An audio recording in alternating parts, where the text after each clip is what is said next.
a todos os nossos irmãos e irmãs, a todos os telespectadores, com a paz de nosso Senhor e Salvador Jesus Cristo. Nós vamos, pela graça de Deus, rogando a sua direção e que nele nos encha do seu Espírito Santo, vamos examinar a sua santa e bendita palavra. Hoje nós vamos examinar a respeito da ceia. Nós vemos aqui no Evangelho de São Mateus, no capítulo 26, do versículo 26 ao 28, a palavra nos diz que quando comiam, Jesus tomou o pão e, abençoando-o, o partiu e o deu aos discípulos e disse: Tomai e comei, isto é o meu corpo.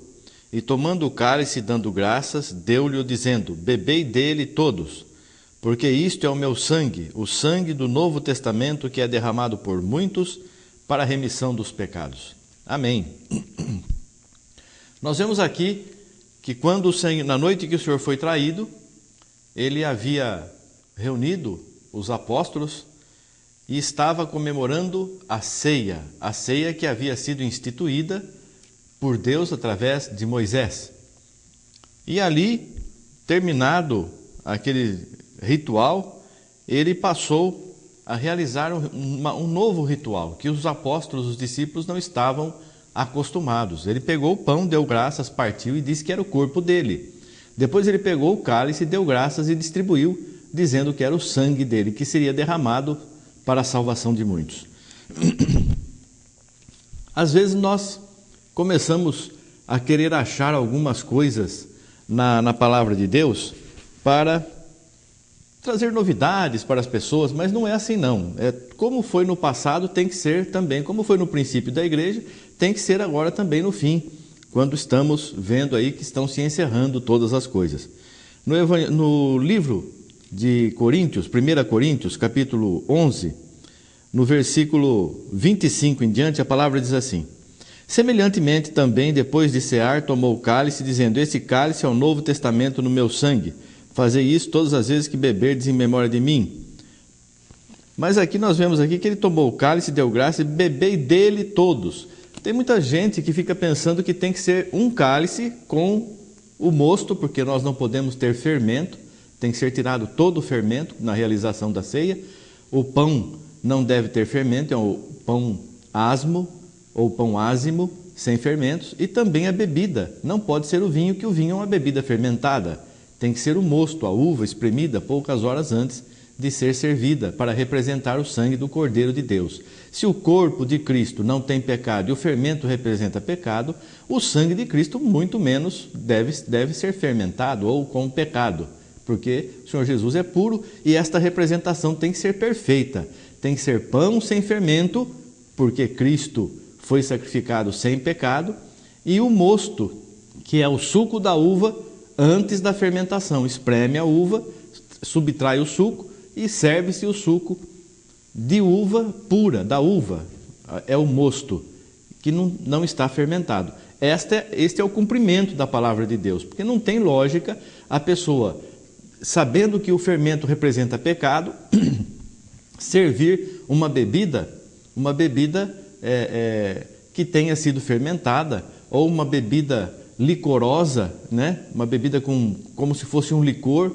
Tudo isso está errado. Pão doce, pão de padaria, pão fermentado, tudo isso não está certo, não, irmãos. Nós precisamos seguir a palavra de Deus. A pessoa tem tanto cuidado, quer beber no mesmo cálice, porque entende que seria o mesmo cálice, todo mundo beber dele, não pode dividir em outros cálices.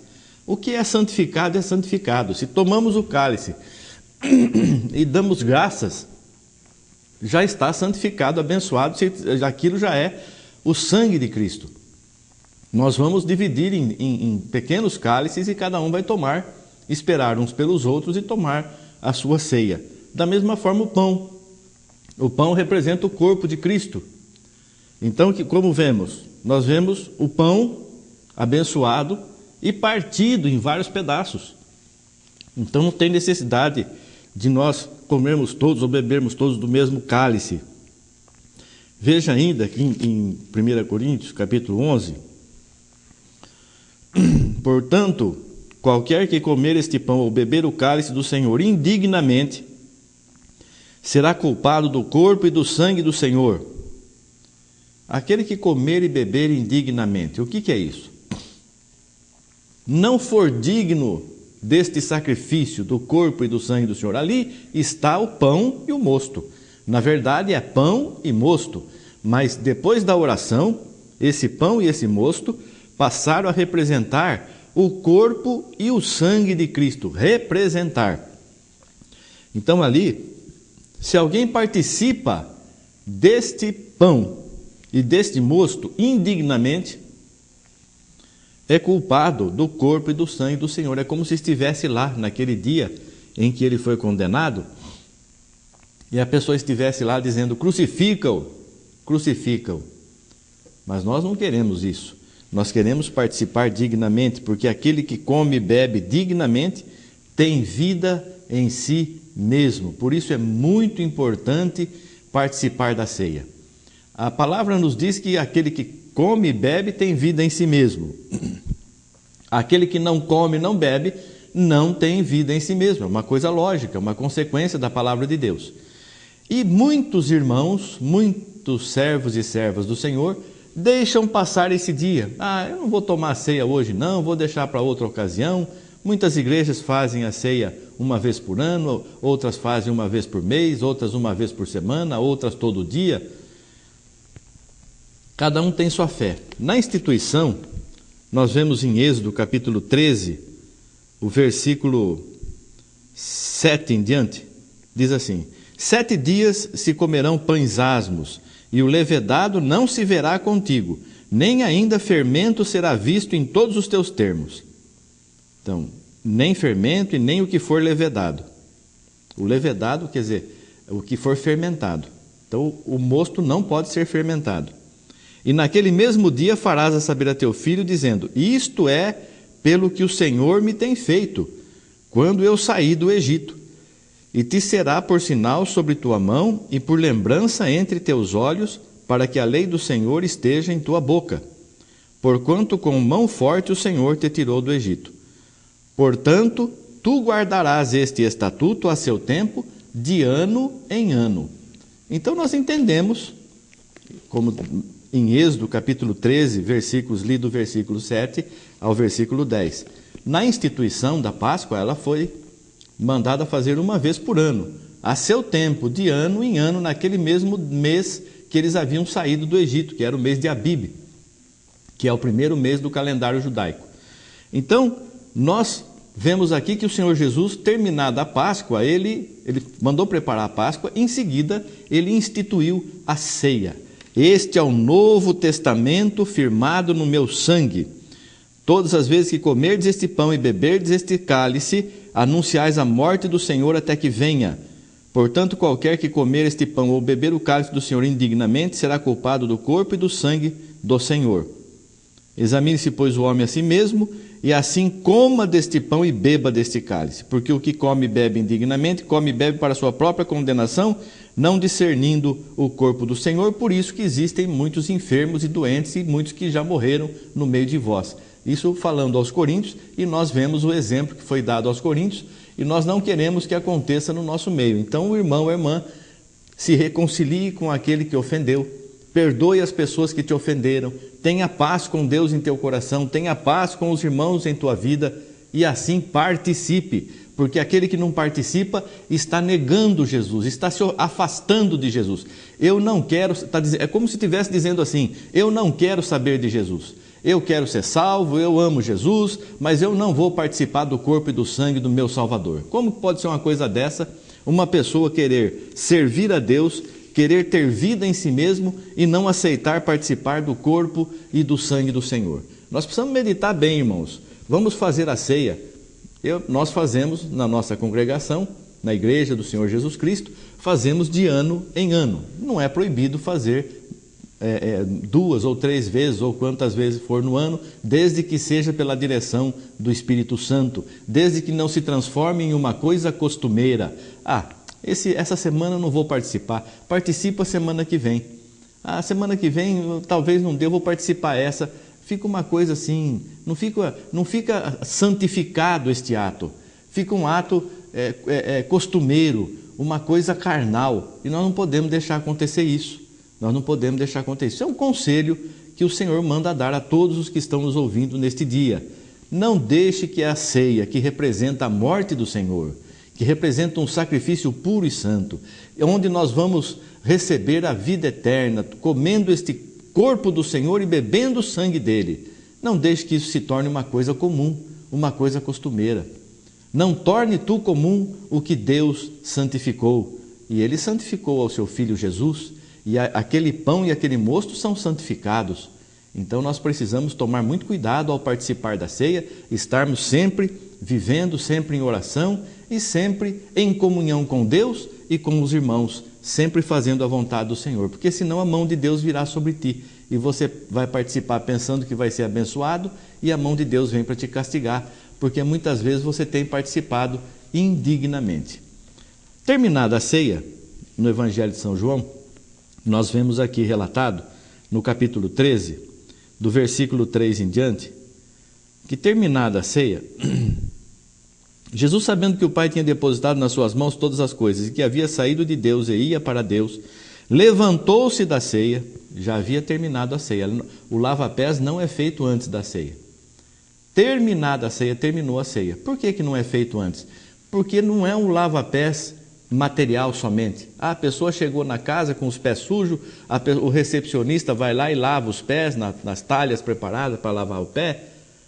Não era isso. Eles já estavam lá, já tinham entrado, já tinham participado da ceia. Terminada a ceia, levantou-se da ceia, tirou os vestidos e, tomando uma toalha, cingiu-se. Depois deitou água numa bacia e começou a lavar os pés aos discípulos e a enxugar-lhes com a toalha com que estava cingido. Aproximou-se, pois, de Simão Pedro, que lhe disse: Senhor, tu lava-me os pés a mim? Respondeu-lhe Jesus: O que eu faço não o sabes tu agora, mas tu o saberás depois.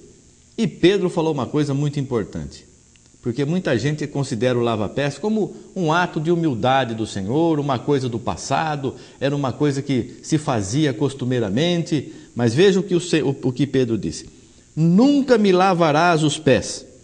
Era o que provavelmente eu iria dizer ao Senhor, provavelmente o que você iria dizer ao Senhor: jamais o Senhor vai lavar meus pés. Eu que tenho que lavar os teus pés. Como João Batista disse, eu não sou digno de desatar a sandália dos pés do Senhor. Como que ele vai lavar os meus pés? De forma nenhuma. Mas qual a resposta do Senhor Jesus Cristo? Se eu te não lavar, não tens parte comigo. Não pode ser um simples ato de humildade. Não pode ser um simples ato costumeiro, porque a pessoa chegou ali, vai lavar os pés, porque saiu das estradas poeirentas, está com os pés sujos, lá tirou a sandália e o dono da casa vai lá lavar os pés dos seus convidados. Primeiro, Jesus não era o dono da casa, ele mandou os discípulos à frente para que fosse preparada a ceia, a Páscoa, numa casa já preparada por Deus. Estavam no andar superior, todos chegaram juntos na mesma caminhada. O dono da casa não lavou o pé de ninguém, pelo menos na palavra de Deus não mostra isso. Fizeram a ceia primeiro. Depois da ceia, o Senhor levantou, cingiu-se com uma toalha e começou a lavar os pés dos discípulos. Pedro disse que não deixava lavar. E o Senhor Jesus disse: se eu não te lavar, não tens parte comigo. E qual a resposta de Pedro? Disse-lhe Simão Pedro: Senhor, não só os meus pés, mas também as mãos e a cabeça. Disse-lhe Jesus: aquele que está lavado não necessita de lavar senão os pés. Pois no mais todo está limpo. Então aqui nós vemos que esta lavagem de pés não é material, ela significa uma coisa espiritual. Vocês que já estão lavados pelo batismo, lavados pelo sangue do Cordeiro, que ainda não havia sido derramado, mas estavam lavados pelo batismo de João. Aquele que está lavado não necessita lavar senão os pés. Então aquele que é batizado, e só os que são batizados é que devem participar da ceia. Os que são batizados, os que estão em comunhão com a igreja, os que estão seguindo a palavra de Deus e têm bom testemunho, devem participar do corpo e do sangue de Cristo. Nós não podemos impedir uma pessoa que está na comunhão da igreja e se acha certa, embora nós saibamos de alguma coisa que essa pessoa tenha feito de errado, vamos exortar: cuidado, você vai participar da ceia do corpo do Senhor e do sangue do Senhor. E depois o lava-pés. Se você não tem esse costume de fazer o lava-pés depois da ceia, examine aqui em João capítulo 13, todo o capítulo 13, você vai ver que se você não lavar os pés e não deixar, porque a bênção não é quem é lavado. O Senhor Jesus, se eu não te lavar, a bênção é para quem é lavado, não para quem lava. O Senhor Jesus disse, se eu não te lavar, você não tem parte comigo. Ele quer lavar os teus pés, e Ele vai lavar os teus pés usando o irmão que está ali lavando os teus pés. E depois você vai lavar o pé do irmão, você está ali representando Jesus, lavando os pés do irmão. Que Deus te abençoe, que vocês todos compreendam a vontade do Senhor Jesus Cristo, para a tua salvação, para a nossa salvação. Que o Senhor esteja sempre em nossa vida, em nome de Jesus Cristo. Amém. Graças a Deus. Obrigado, Senhor. Glória a Deus.